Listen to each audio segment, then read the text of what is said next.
3D 시스템을 운용하기 위해서는 우리 국가에서 운용하고 있는 국토지리 정보원의 서버에 접속을 해야 할 필요가 있습니다. 그 서버에 접속하는 그 방법이나 절차에 대해서 간략하게 설명드리도록 하겠습니다. 현재 그 녹색 하단바를 한번 터치를 하게 되고요. 생성하는 창에서 GPS 정보, 왼쪽과 오른쪽 두 개 있는데 왼쪽에 있는 GPS 정보가 메인 GPS입니다.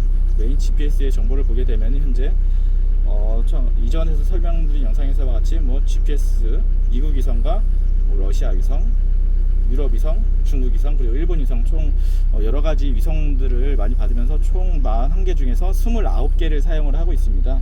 이 정도면은 풀 GNSS를 사용하는 시스템에서는 적당히 많은 사용하고 있는 상태인 거고요. 이로 GPS를 많이 잡고 그다음에 현재 보정 신호도 정상적으로 들어오면서 수직 수평 RMS도 정상적으로 들어오는 걸 확인을 할 수 있습니다. 이렇게 GPS 수신을 받고 그다음에 국토지리정보원에서 보정시를 받은 상태에서 정상적으로 이제 시스템이 운영이 되게 되는데요. 국토지리정보원 서버에 접속하기 위해서는 우선은 기본적으로 개개인마다 유심을 하나씩 개통을 해야 하고요. 어떻게 보면은 그 유심 저희 쪽 단말기에 유심을 꽂아서 통신이 됨으로써 이제 국토지리정보원 서버에 접속을 한다고 보시면 될 것 같습니다. 메뉴 버튼 누르고 도구에서 라디오 구성에 들어갑니다. 현재 다음과 같은 세팅으로 되어져 있고요.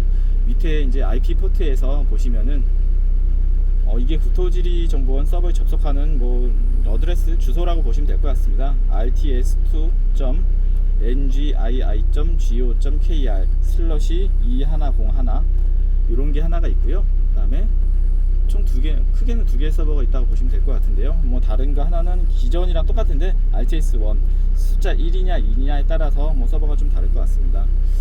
저희는 풀GNSS 갈릴레오라든지 배우들을 잡을 수 있게 지원을 하는 RTS2 서버에 접속을 할 거고요. 선택을 한 상태에서 NET에 들어갑니다. 여기 보시면은 지금은 엔트립 서버 주소는 이전에서 지정한 rts.ngii.go.kr/2101로 되어져 있고요. 엔트립 사용자와 패스워드가 있습니다. 지금은 개인정보상 아이디는 좀 이게 안 보이도록 처리를 해 놓은 상태인 거고요. 이 엔트립 사용자 아이디는 국토지리정보원 홈페이지에 가입을 하면은 VRS 네트워크를 사용할 수 있는 아이디를 개인이면 누구나 무료로 하나씩은 발급받을 수 있습니다. 그리고 패스워드는 모두 동일하게 NGII로 되어져 있고요. 여기 있는 마운트 포인트 그 다음에는 3D 시스템이 유심 단말기를 통해서 정상적으로 통신이 되고 있는 상태라고 한다면은 이 마운트 포인트를 다운받을 수가 있습니다. 한번 다운받아 보겠습니다. 다음과 같은 소리 알람이 울려진다면 정상적으로 서버에 접속을 해서 리스트를 다운받았다고 할 수 있고요. 여기 리스트를 확인해 보면은 여러 가지가 있는데 주로 사용하는 부분은 제일 밑에서 첫 번째, 두 번째인 VRS, RTCM31 그리고 VRS, RTCM32 이 두 개를 주로 사용한다고 보시면 될 것 같습니다. 경우에 따라서 다른 현장, 다른 여건에 따라서 다른 위에 있는 걸 사용하는 경우도 있기도 한데 대부분 일반적으로는 제일 밑에 있는 두 개를 사용한다고 보시면 될 것 같고요. 그리고 저희는 그 중에서도 풀 GNSS, GPS를 많이 잡도록 보정 신호를 날려주는 이 RTCM32를 가지고 접속을 합니다. 간혹 가다가 서버에 접속이 잘 안 되는 경우도 종종 가끔씩 있기는 합니다. 그럴 때는 너무 오래 기다리지 마시고 다시 그냥 RTCM31 서버로 접속을 하면은 다시 원활하게 잘 되는 경우가 있고요. 사용을 하시다가 다시 RTCM32로 변경을 해서 사용을 하시면 될 것 같습니다. 이제 RTCM31로 한번 변경을 해서 한번 보정 신호를 다시 받아보도록 하겠습니다. 설정을 바꿨기 때문에 아마 보정 신호가 끊기고 신호가 깜빡깜빡이면서 이제 보정 신호가 끊기게 됩니다. 아마 빨간색으로 바뀔 거고요. 이 상태에서 다시 새로운 서버 31 서버에 접속을 해서 보정 신호를 받아들이게 됩니다.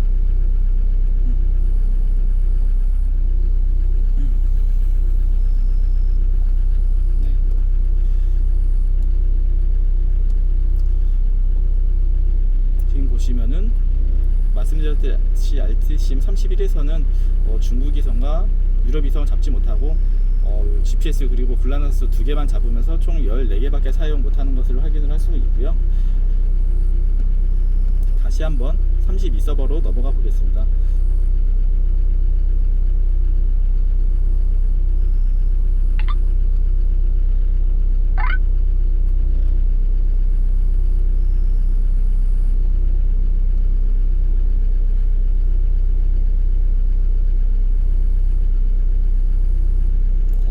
깜빡이면서 31로 서버 접속된 부분이 끊기고 다시 이제 32 서버로 접속을 하게 됩니다.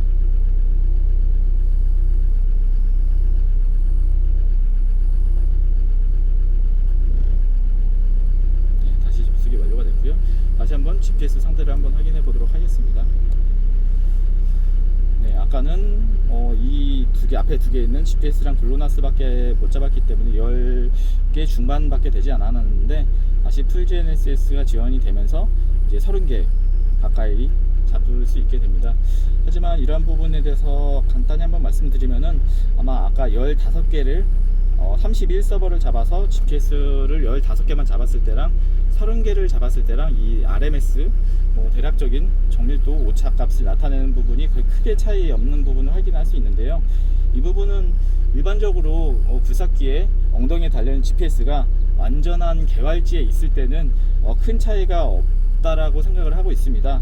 하지만 예를 들어 옆에 큰 건물이 있다든지 가시설이 워낙 높이 있어서 아니면 펜스가 워낙 높이 있는 부분이 엉덩이가 가렸을 때 그때는 이렇게 GPS를 많이 잡는 부분이 더 큰 장점이 될 거라고 생각을 하고요. 이 상태에서는 만약에 GPS를 10개, 15개를 잃어버리더라도 그래도 15개를 잡고 있기 때문에 어느 정도 작업이 가능하겠지만 기존에 GPS랑 글로나스만 잡고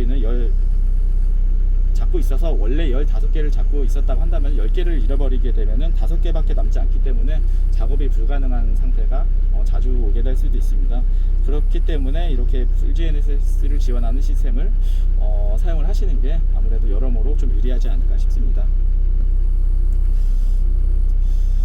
다시 한번 구글에서 한번 마지막으로 네트에 들어가서 아까 말씀드렸듯이 서버에 따라서 VRS 서버가 연속적이진 않고 간혹 가다가 끊기기도 합니다. 또 접속이 안 되는 경우도 한 번씩 있고요. 그럴 때는 32에서 31로 바꿔서 접속을 해보기도 하고 반대로 31에서 32로 바꿔서 해보기도 하면은 좀 더 원활하게 접속이 되는 것을 알 수 있습니다.